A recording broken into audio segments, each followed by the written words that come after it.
Basta ako, sinishare ko sa inyo kung ano nakikita ko sa vision ko. Pero itong mga krimen, dapat talaga maging maingat kayo. Huwag masyadong magpagabi sa gabi, huwag basta magtiwala kahit kanino.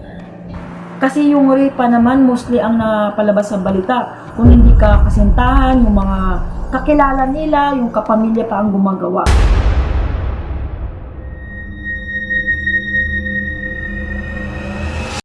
Hello po mga Kapi-TV, sa video na ito itatalakayin natin ang nakakakilabot na sigalot sa lipunan sa isang lugar na ito ayon sa mga visions ni Madam.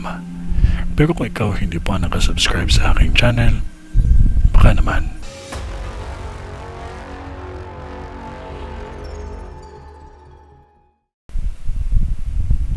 Taguig, isang malawak na apoy, ngunit halos nadamay ang mga kalapit nito. Isang sunog na animoy sinadya na mangyari. At may nakita akong dalawang aksidente na kung saan may ilan ang nasawi. May nakikita din akong nilooban at may buhay na nawala dito.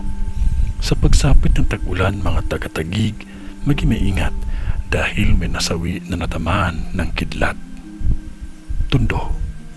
May sunog na naman akong nakikita na mangyayari pa lamang. At itong dalawang sunog ay malawak. Ang isang sunog ay malapit lang ito sa mga kainan.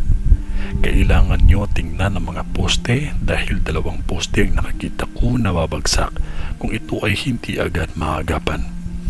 May isang lugar na kung saan may nagkakatuwaan at biglaan na lang hindi nagkakaunawaan, kaya may nakita akong krimen na may ilang mga nasawi.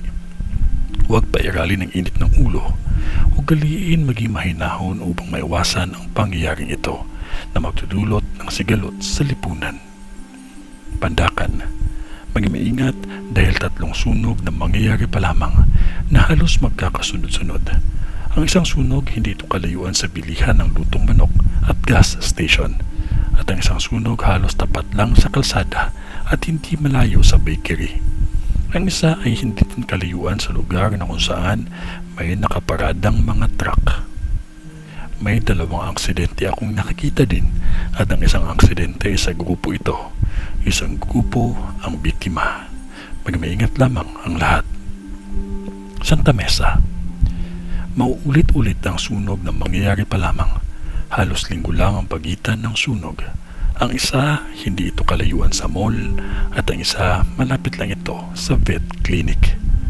Magmaingat din ang lahat sa paglalakad sa gabi nang maiwasan ng krimen na kung saan mga taong inosente pa ang naging biktima na nadamay sa galit at init ng ulo ng iba.